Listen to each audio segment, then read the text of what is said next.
네, 오늘 함께 보시는 말씀 신명기 16장 18절에서 20절 말씀 함께 봉독하시겠습니다.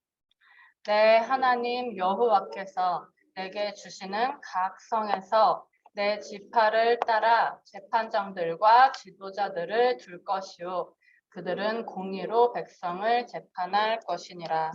너는 재판을 굳게 하지 말며 사람을 외모로 보지 말며 또 뇌물을 받지 말라.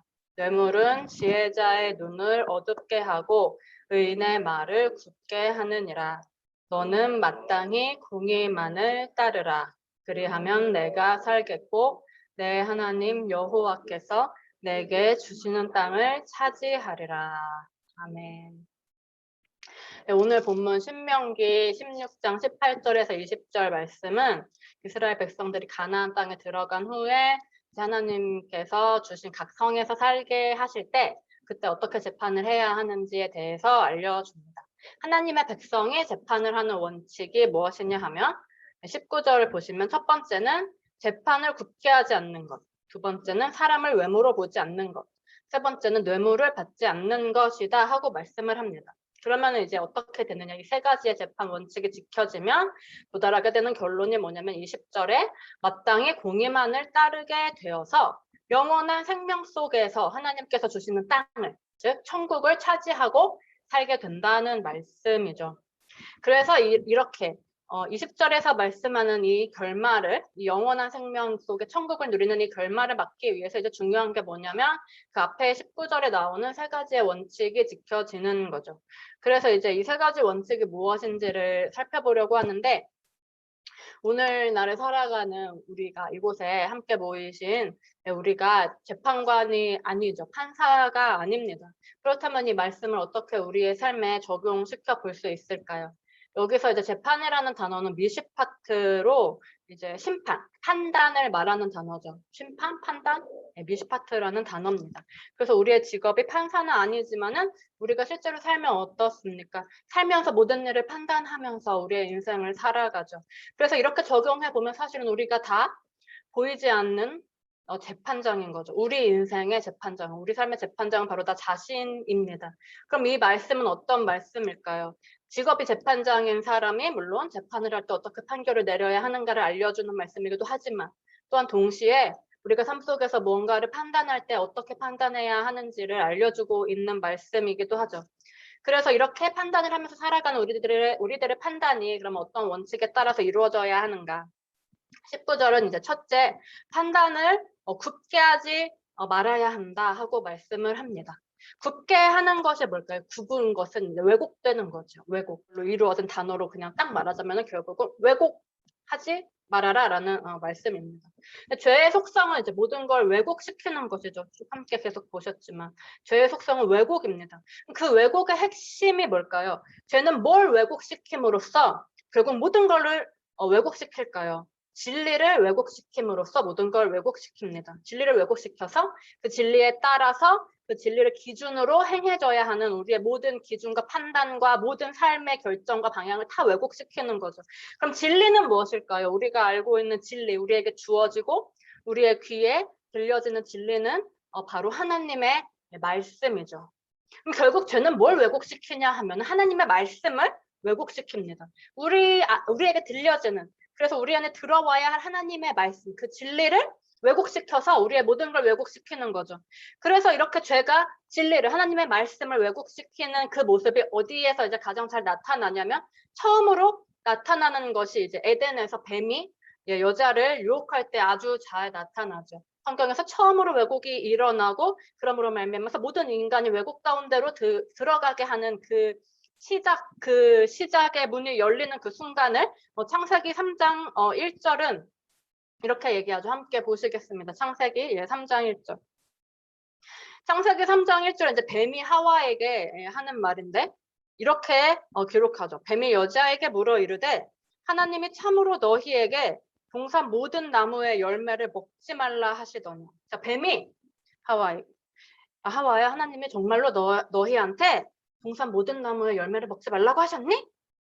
그런데 지금 이 뱀의 질문처럼 하나님이 사람에게 동산 모든 나무의 열매를 먹지 말라고 예, 하셨습니까? 아니지요. 바로 앞장에 있는 창세기 2장 16절에서 17절 예, 함께 봉독해 보실까요? 하나님이 뭐라고 명령하셨는지 이제 분명하게 단언하죠. 창세기 2장 16절에서 17절 함께 봉독하시겠습니다. 여호와 하나님이 그 사람에게 명하여 이르시되 동산 각종 나무의 열매는 내가 임으로 먹되 선악을 알게 하는 나무의 열매는 먹지 말라. 내가 먹는 날에는 반드시 죽으리라 하시니라. 자, 하나님이 분명히 말씀하셨어요. 동산 각종 나무의 열매를 다 마음대로 먹어라. 마음대로 먹어도 된다. 단 하나만 먹지 말아라. 그게 뭐냐면 이제 선악을 알게 하는 나무의 열매죠. 먹으면 반드시 죽을 거야. 자, 근데 이 명령을 뱀이 지금 3장 1절에서 아주 약간 비틀어요. 아주 간교하게 비틀어서 뭐라고 물어보냐면 모든 나무의 열매를 먹지 말라고 하셨어? 하고 물어보죠. 여자의 마음속에 지금 하나님의 명령에 대한 하나님의 말씀에 대한 아주 작게 왜곡된 관념을 들어오게 만드는 거예요. 그 전까지는 생각도 하지 않았던 부분이 여자의 마음속에서 틈탑니다. 그래서 이렇게 간교하게 왜곡된 그 말을 듣고 이 여자가 뭐라고 대답하냐면 그 대답의 내용을 보면은 이 뱀의 왜곡이 얼마나 금방, 얼마나 빠르게, 얼마나 효과 있게 여자한테로 전염돼서 옮겨갔는지를 알 수 있어요. 여자의 대답 무엇입니까? 3장 3절 보시면은 동상 중앙에 있는 나무의 열매는 하나님의 말씀에 너희는 먹지도 말고 만지지도 말라 너희가 죽을까 하노라 하셨느니라 라고 뱀에게 대답을 해요. 뱀이 처음에 뱀이 말했어요. 모든 나무의 열매를 먹지 말라고 하셨니? 그러니까 여자가 생각해보니까 그건 아니었다는 게 기억이 났어요. 그건 아니야. 하나님이 그렇게 말씀하시진 않았어. 그런데 뭐라고 하셨냐면 하나님 말씀에 동상 중앙에 있는 나무의 열매는 먹지도 말고 만지지도 말라. 너희가 죽을까 하노라 하셨다. 자, 여자의 대답 속에 지금 뱀이 살짝 던진 그 왜곡은 아니라고 쳐냈는데 그 다음에 왜곡이 나타납니다. 첫 번째는 뭐냐면은 먹지도 말고 만지지도 말라. 하나님이 이렇게 말씀하지 않으셨죠. 2장 17절 이제 함께 읽으셨지만 하나님은 그냥 단순 명쾌하게 먹지 마 하고 말씀하셨지 만지지도 마 이런 말을 안 하셨어요. 뭐가 일어났냐면 지금 추가가 일어났습니다. 하나님의 말씀에 뭔가가 추가됐어요. 말씀에 일어난 첫 번째 왜곡입니다. 두 번째 왜곡은 뭐냐면 두 번째 왜곡은 그 여자가 하는 말 그 다음에 이어지는 말이 너희가 죽을까 하노라 하셨다. 하나님이 이렇게 말씀하시지도 않으셨죠. 함께 보신 2장 17절 보면 또 단순 명쾌하게 반드시 죽으리라 하셨어요. 또 왜곡이 일어났습니다. 죽으리라가 죽을까 하노라. 확언이 의문으로 비틀렸습니다. 그냥 문장 구호 하나가 바뀐 거죠. 죽을까 하노라에서 죽을까 하노라? 구호 하나만 바뀌었는데 엄청난 왜곡이 사실은 일어난 거죠. 자, 하나님의 말씀에 대한 뱀의 왜곡이 지금 여자한테 옮아가서 여자의 안에서 또 다른 말씀에 대한 왜곡을 낳았습니다. 그리고 나서 뱀이 또 여자한테 대답을 하죠. 이걸 또 여자가 듣고 있어요. 사실 여자가 지금 뱀이 말을 걸면 사실은 어떻게 하는 게 가장 옳은 것일까요? 가장 바람직한 건 뭐냐면은 뱀이 나한테 말을 걸든지 말든지 무시해버리고 그냥 가야 돼요. 가던 길 가야 되는데 서서 뱀이 하는 말을 가만히 귀 기울여서 듣고 있어요. 사실 이게 우리의 모습입니다. 세상에 계속 우리한테 뭔가를 말하고 거짓 메시지를 전하고 뭔가를 왜곡시킬 때 우리가 그걸 무시를 못해. 그래서 그걸 듣고 있습니다. 그걸 들으니까 뭐가 비틀려서 다시 나를 통해서 비틀린 게 나오고 그런데 또 하는 말을 또 들어요. 그랬더니 지금 뱀이 뭐라고 말하냐면은 4절에 이제는 말씀을 왜곡시키는 정도가 아니라 아예 말씀을 바꿔버립니다. 뭐라고 바꾸냐면은 뱀이 여자에게 이르되 너희가 결코 죽지 아니하리라. 죽지 않을 거야 라고 말해버립니다. 이제는 그냥 말씀 변질시켜버렸어요. 자, 하나님은 분명히 반드시 죽으리라 하셨는데 그것이 죽을까 하노라로 왜곡되더니 마침내는 아예 결코 죽지 아니하리라로 완전히 내용 자체가 변질돼 버렸습니다. 이게 바로 죄가 우리를 유혹해서 말씀을 왜곡시키는 모습. 그래서 아예 변질시켜버리는 그 과정이에요. 죄가 우리를 유혹하고 우리를 속여서 진리를 왜곡시키고 변질시켜버리는 과정이죠. 자, 그러면 이런 진리의 왜곡, 지금 이 창세기 3장에 나타나는 것 같은 이 왜곡이 우리의 삶 속에는 과연 어떻게 나타날까요? 그리고 이 왜곡으로 말미암아서 우리 삶은 대체 어떻게 비틀리고 어떻게 변질돼서 어떻게 죄 속에서 고통에 몸부림치며 사망을 향해서 가게 될까요? 지난 금요일에 함께 우리가 로마서 14장 8절 말씀을 봤습니다. 로마서 14장 8절 말씀을 통해서 주 안에서는 죽음과 삶에 아무런 차이가 없다 하는 것을 봤어요. 주 안에서는 이것을 하건 저것을 하건 아무 차이가 없고 주 안에서는 뭘 하건 뭘 안 하건 아무런 차이가 없고 주 안에서는 나한테 뭐가 있냐 뭐가 없냐 간에 아무런 차이가 없다는 것을 봤습니다. 그럼 주 안에서는 오직 무슨 차이만 있었느냐 하니까 내가 주 안에 있는가 주 밖에 있는가 이 차이만 있었어요. 그래서 우리 인간이 사람이라는 존재가 인생의 환경과 조건에 많은 영향을 받고 살지만은 사실 그것들, 그 환경과 조건은 사실은 우리한테 아무런 영향도 끼칠 수 없는 헛개비 같은 것, 환상 같은 것들이고 오직 내가 주 안에 있냐 아니면 밖에 있냐는 그 차이만이 우리의 인생에 영향을 끼칠 수 있죠. 어떤 얘기냐면 예를 들어서 간단하게 말씀을 드리면 우리가 살아가는데 실제로 내 손에 뭐가 들어있냐 없냐의 차이에 지대한 영향을 받으면서 삽니다. 그래서 손에 든 게 있으면 많으면 많을수록 거기서 충족을 얻고 손에 가진 게 없으면 내 손에 든 게 없으면 불만족스러운 게 당연하다. 그게 진리라고 생각하고 우리가 살아가요.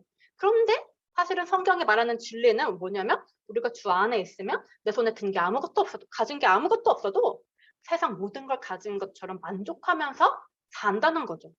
반대로 우리가 주 밖에 있으면 설사 내 손에 세상 모든 만물이 다 쥐어져 있다 할지라도 늘 부족함을 느끼고 늘 결핍을 느끼고 늘 공허함과 허무함을 느끼면서 불만과 불평 속에 살게 된다는 것이에요. 이게 성경에 말하는 진리죠. 그러니까 사실은 우리 삶의 만족과 불만족, 우리 삶의 기쁨과 고통, 우리 삶의 편안함과 어려움 이런 것은 단순하게 내가 하나님 안에 있는가 아니면 하나님 밖에 있는가 이 차이의 문제일 뿐인데 그 진리를 세상은 어떻게 왜곡시키냐면 내가 무엇을 가졌냐 못 가졌냐 현재 나의 환경이 어떻고 형편이 어떻고 내 주위 사람들이 나를 어떻게 대하느냐 그 차이가 나의 만족과 불만족을 좌우한다고 그럴 수 있다고 그게 당연한 거라고 계속해서 왜곡을 만들어내요. 세상은 계속해서 왜곡을 만들어냅니다. 그래서 하나님께서 우주 만물을 지으신 원리 사람이 살아가도록 사람이 어떻게 하면 행복하게 살아가지? 주 안에 있으면 무조건 행복해. 아무것도 없어도 행복해. 주위 사람들이 나한테 어떻게 하든지 나는 거기에는 상관도 안 할 수 있어. 나는 행복해. 이게 하나님이 지으신 원리인데 그 진리를 빗들고 왜곡시켜서 우리를 어떻게 만드냐면 거기에 사로잡혀서 하와가 뱀의 말을 가만히 듣고 있는 것처럼 우리도 거기서 계속 그 말을 들으면서 내가 뭘 가졌는지 못 가졌는지에 몰두하고 사람들이 나를 어떻게 대하는지에 몰두하고 지금 내 환경과 형편이 어떤지 거기에 관심을 가져.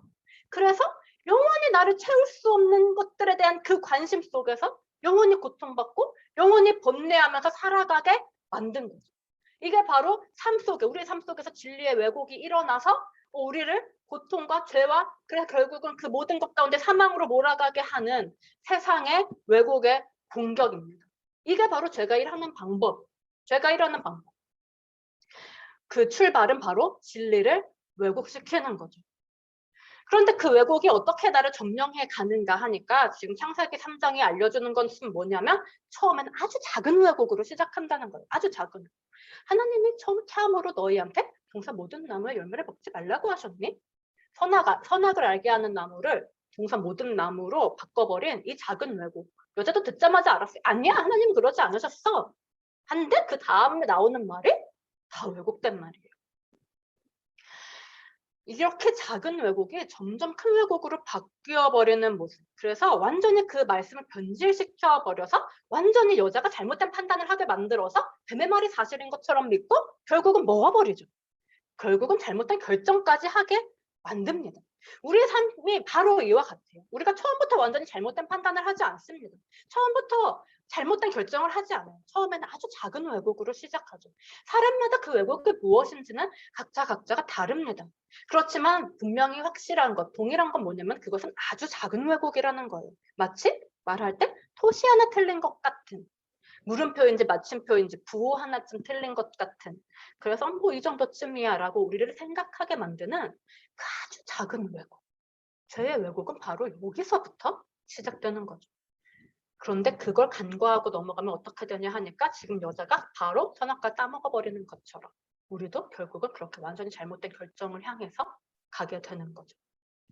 그러니까 오늘 신명기 16장 본문이 우리에게 명령하는 첫 번째가 뭐냐면 우리가 뭔가를 판단할 때 그래서 뭔가를 결정할 때 지켜야 하는 첫 번째 원칙은 뭐냐 하면 왜곡을 피하라는 겁니다. 왜곡을 피하라는 거예요. 우리는 세상이 우리를 속이는 이 많은 왜곡들 내가 이런 상황에 있으면 이렇게 느끼는 게 당연하지. 이렇게 생각하게 되는 게 당연하지. 이렇게 인식하고 이렇게 판단하게 되는 게 당연하지. 라고 세상이 우리를 속여서 그래서 우리 삶의 방식으로 이미 자리 잡혀버리고 마치 견고한 진처럼 단단하게 자리 잡혀버린 이 우리의 라이프 스타일, 우리의 이 모든 삶 속에 나타나는 판단과 결정들, 삶의 그 방식들 아무런 의심도 없이 당연히 받아들이고 무의식적으로 당연히 순응해서 살아가는 이 우리의 삶의 방식들을 사실은 무의식 속에서 우리가 다 하나하나 꺼내 보아야 합니다. 하나하나 꺼내서 다시 숙고해 볼 필요가 있습니다. 특히 우리가 요즘은 물론 주위 사람들의 말과 사람들의 말, 사회에서 들려지는 모든 말들이 우리에게 이런 왜곡을 또 일으키지만은 미디어를 통해서 너무나 쉽게 많은 왜곡 속으로 들어가죠. 그래서 우리가 너무 당연하게 생각하는 것들이 많은데 사실은 그게 지금 왜곡된 것이 아닌지 세상이 또 나를 왜곡시킨 것이 아닌지 우리가 다 하나하나 꺼내서 숙고해 볼 필요가 있는 거죠. 그리고 왜곡되지 않은 진짜 진리, 진짜 진리. 인간이 정말 어떻게 느끼고 어떻게 생각하고 그래서 어떻게 인식하고 어떻게 판단하고 어떻게 결정해야 하는지를 알려주는 정말 인간이 옳은 삶을 살 수 있게 하는 그 옳은 삶의 방식을 알려주는 그 진리를 배우고 그 진리와 함께하며 그 진리와 완전히 하나가 되어야 하는 거죠. 반드시 우리가 반드시 이 진리를 배우고 배운 진리와 함께하며 마침내는 그 진리와 하나가 되어야만 합니다. 그럼 우리에게 이 진리를 배우게 하고 진리와 함께하게 하며 진리와 하나가 되게 하는 게 뭘까요? 먼저 이 진리를 우리에게 배우게 하는 것은 우리에게 이 진리를 가르쳐 주는 것은 바로 하나님의 말씀이죠. 하나님의 말씀은 진리이니 말씀이 우리에게 진리를 가르쳐 줍니다. 그래서 우리가 오늘도 말씀 앞에 모여 있는 줄을 믿습니다. 자, 그럼 우리가 배운 이 진리와 함께하는 방법은 뭘까요? 내가 어떻게 진리와 함께하게 될까요?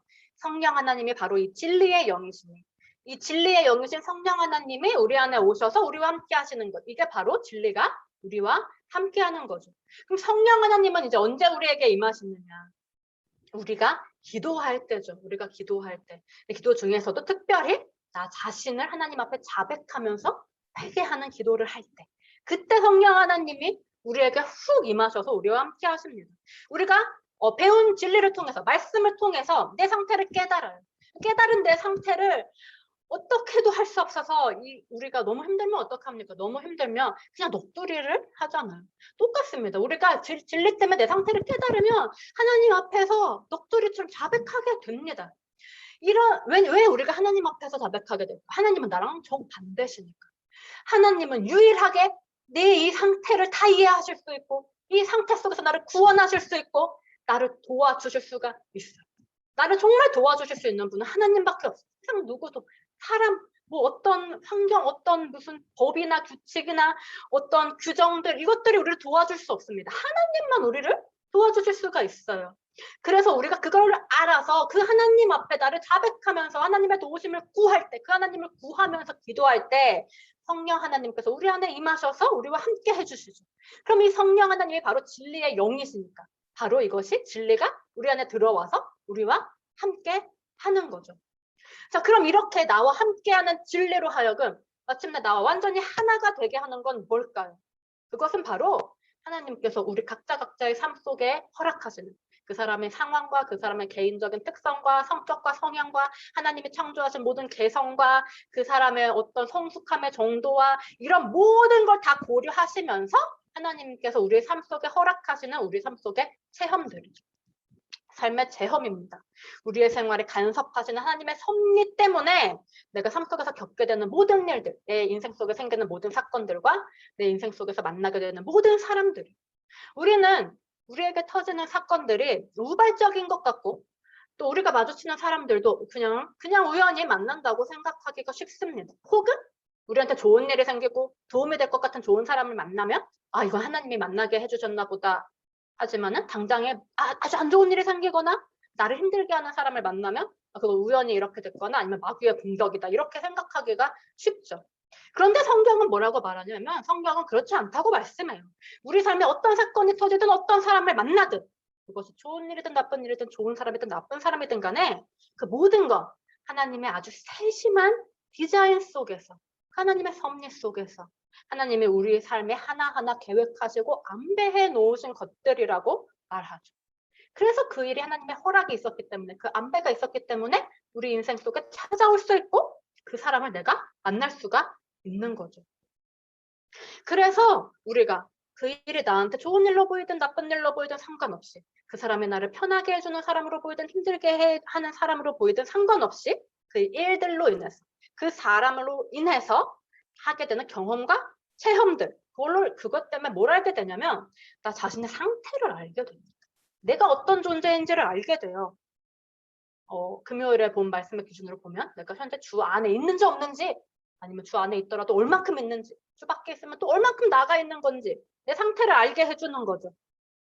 그래서 그 일들이 결국 뭐를 이루어내냐면은 진리가 배운 그 지식으로서, 말씀을 통해 배운 지식으로서 내 머리에만 있거나 혹은 기도를 통해 임한 감동으로서, 느낌과 감동으로서 내 마음에만 있게 하지 않고 나와 완벽하게 혼연일체의 하나가 되어서 내 행동으로서, 행위로서 내 몸에 있도록 만들어 주지요.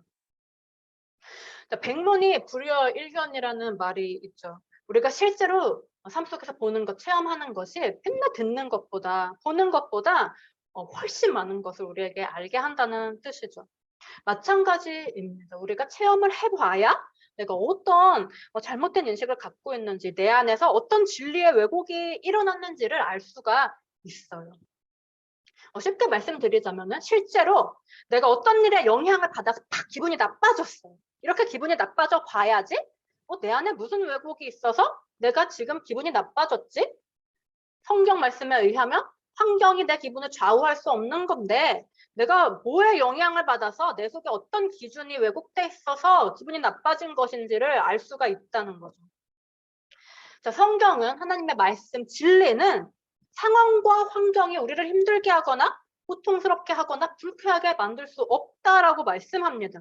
그런데 우리는 어떻습니까? 실제로 우리의 삶은 만약에 우리가 지금 상황과 환경으로 인해서 고통과 어려움을 느끼고 있다면 그 원인은 뭘까요?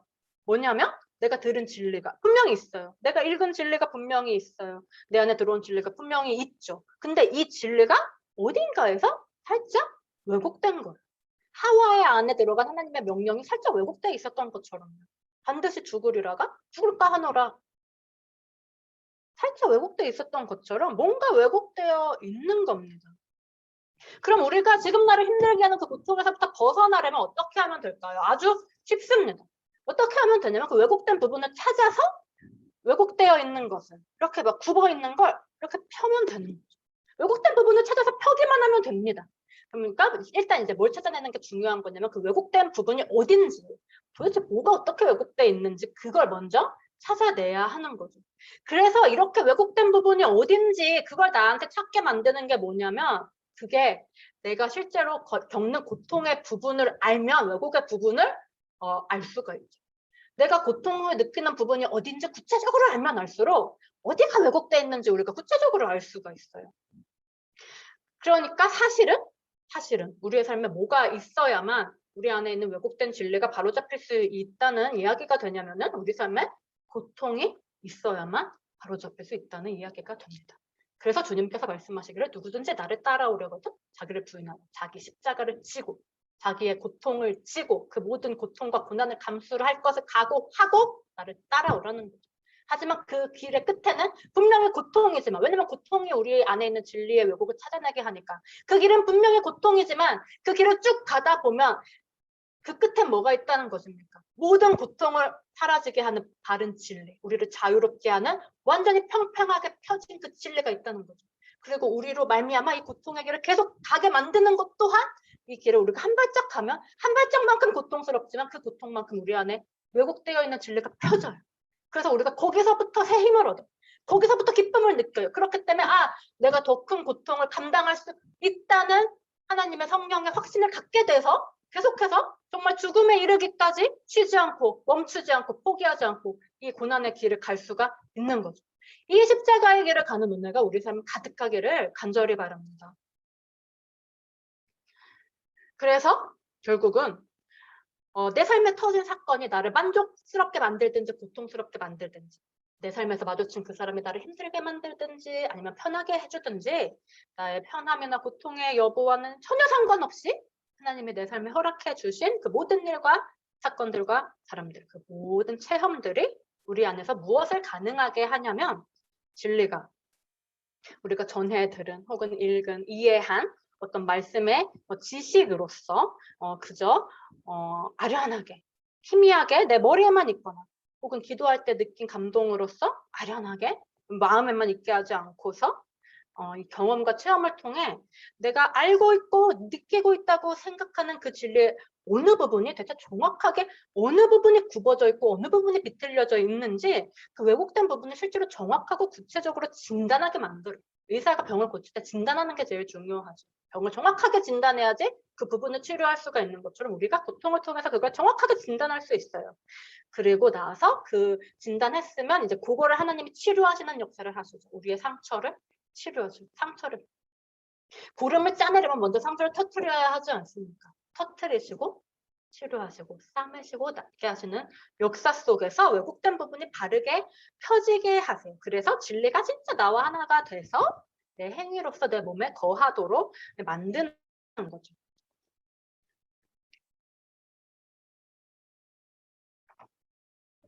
그래서 이제 어떤 말씀을 드렸냐면 좀 전에 우리가 반드시 진리를 배우고 진리와 함께하며 마침내 이 진리와 하나가 되어야 한다. 이렇게 말씀을 드렸습니다.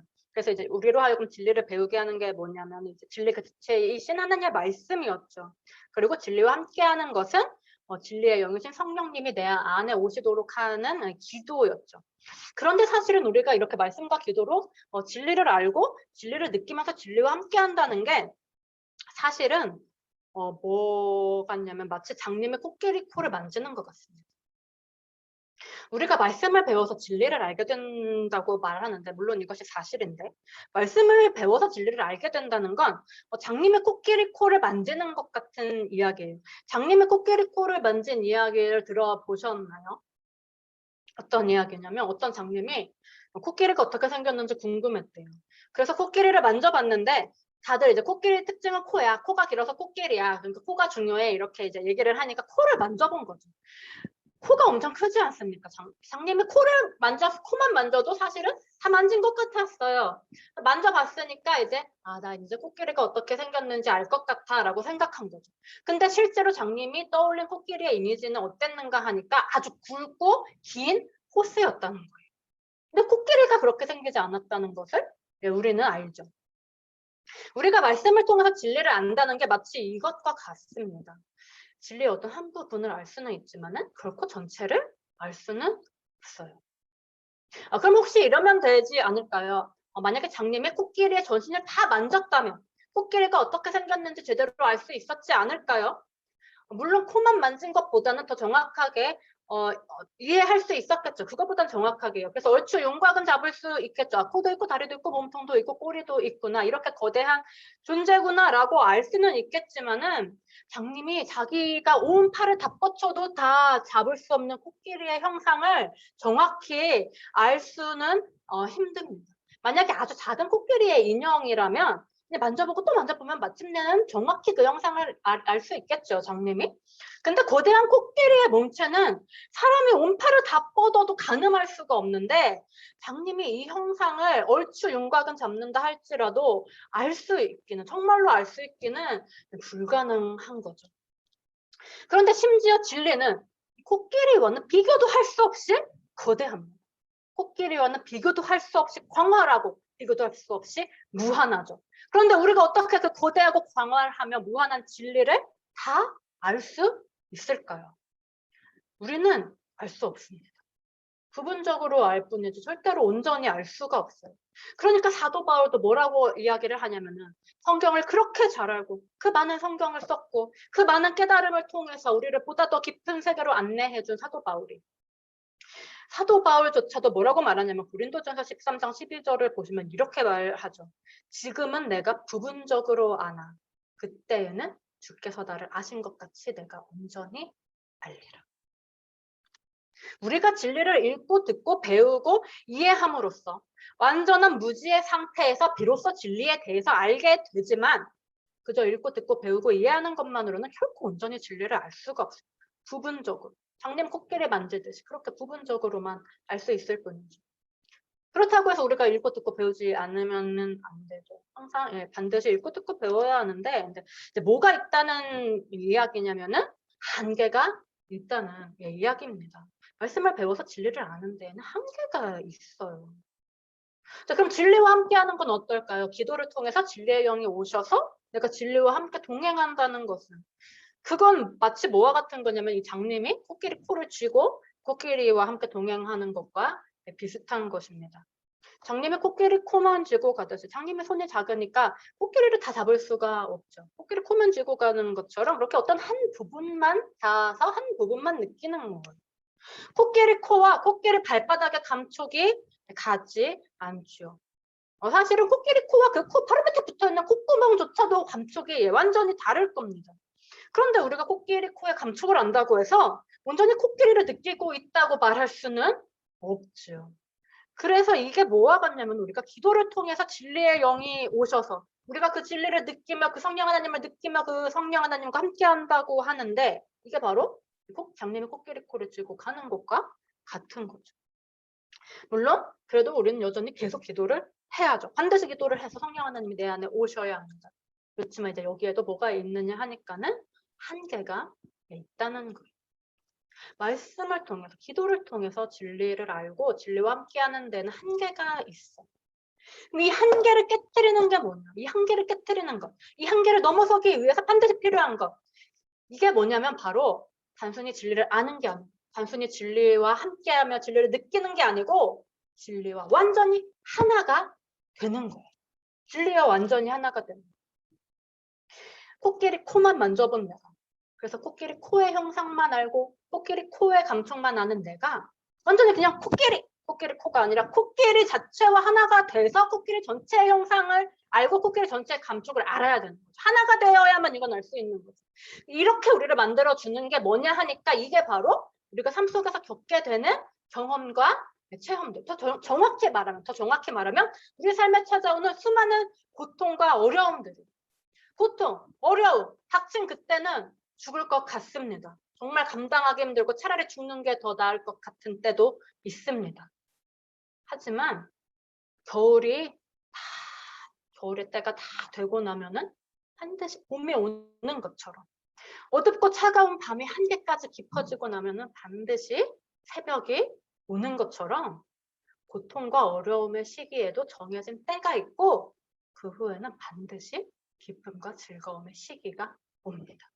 그것이 바로 하나님께서 때를 따라 모든 일을 창조하셨고 시종을 아름답게 하셨다는 말씀이죠. 모든 고통과 어려움을 통해서 우리가 왜곡된 진리에서 참된 진리로 옮겨지는 순간 그 순간 태어나는 그 무한한 생명력과 그 새로운 기쁨이 우리에게 새 봄과 새 아침을 가져다 주는 거죠. 마치 기나긴 흑암을 뚫고 찬란하게 비춰든 새벽빛처럼. 창세기 1장에서 깊음 위에 있는 흑암 가운데 하나님께서 빛이 있으라 라고 하신 그 단 한마디 말씀에 찬란한 빛이 흑암을 뚫고 온 세상을 밝은 광명으로 뒤덮어 버렸듯이 그렇게 하루아침에 태양이 생기고 하루아침에 아침이 생기고 하루아침에 낮이라는 것이 생겼듯이 우리 삶의 고통도 이와 같습니다. 그 고통을 통해서 왜곡된 부분을 찾기만 하면 그리고 그 부분을 하나님 앞에 치료받기만 하면 아침은 순식간에 거짓말처럼 찾아옵니다. 바로 그때 그 찬란한 태양빛 속에서 태양보다 7배나 밝게 빛나며 하나님을 영화롭게 하는 우리의 삶이 이루어질 줄을 믿습니다. 그래서 진리가 이렇게 왜곡돼서 왜곡된 방식으로 판단하는 거 요거를 이제 하지 말아라 하는 게 오늘 본문 신명기 16장 19절이 우리에게 가르쳐주는 우리가 무언가를 판단할 때 지켜야 할 첫 번째 원칙이었습니다. 그리고 이제 두 번째 원칙은 이제 뭐냐니까 사람을 이제 외모로 보지 않는 것인데 사람을 외모로 보는 것은 도대체 무슨 뜻이고 외모로 보지 않는 건 무슨 뜻일까? 시간이 다 돼서 요것은 다음 주에 보도록 하겠습니다. 오늘은 재판을 굳게 하지 않는 것, 즉 판단을 굳게 하지 않는 삶. 옳은 판단을 하고 옳은 결정을 내리는 삶에 대해서 함께 봤습니다. 그 시작은 무엇이었냐 하면은 내 안에 있는 왜곡된 진리가 바로 잡히는 것이었죠. 그래서 우리 안에 왜곡된 진리를 바로잡아주는 것이 무엇인가 그 세 가지를 함께 보았습니다. 첫 번째는 바로 하나님께서 우리에게 들려주시는 하나님의 말씀이죠. 이 말씀이 우리로 하여금 진리가 무엇인지 알게 하였고, 두 번째는 이 말씀을 통해서 나 자신을 깨달았을 때 내 어떠함을 자백하면서 하나님을 구하며 나아가는 기도, 이 기도가 우리 안에 진리의 영이 오시도록 해서 우리가 진리와 함께하게 한다는 걸 봤죠. 마지막 세 번째는 뭐냐면은 이렇게 말씀과 기도 속에서 하나님이 그래 이제는 다음 단계로 넘어가게 해야겠구나, 이젠 때가 됐다 하면 뭘 주시냐면 고통을 주세요. 고통을 주세요. 우리 삶에 고통을 허락하시고 때에 맞게 안배하십니다. 그래서 그 고통과 어려움을 통해서 우리가 알고 우리와 함께하는 이 진리 가운데 내가 제대로 알고 있고 온전히 함께하고 있다고 생각하지만은 사실은 왜곡되어 있는 부분이 뭔지 그것을 정확하게 짚어내게 하시죠. 그래서 이곳을 진단해서 그곳을 수술하시는 과정을 하나님께서 진행을 하십니다. 그래서 그 수술이 끝나고 우리를 다 싸매시고 치료가 이루어졌을 때에 왜곡된 부분이 펴지고 바로 잡힐 때 비로소 그 진리가 우리와 하나가 되는 것에 대해서 보았습니다. 오늘 우리 삶에 찾아온 고통과 어려움이 이렇게 우리 안에 있는 왜곡된 진리를 밝히 어느 부분이 왜곡되어 있는지 밝히 보여주고 바로 잡아주는 축복의 계기가 되기를 바랍니다. 그래서 이 자리에 함께한 우리 모두가 왜곡된 진리에서 참된 진리로 넘어가서 뛰어넘어서 진리와 하나가 돼서 진리를 기뻐하며 진리 속에 자유를 누리기를, 그리고 그 삶을 통해서 진리 속에 자유한 그 완벽하게 천국 백성의 삶에 들어간 그 삶을 통해서 하나님을 영화롭게 하는 거룩한 하나님의 백성이 되기를 간절히 바랍니다.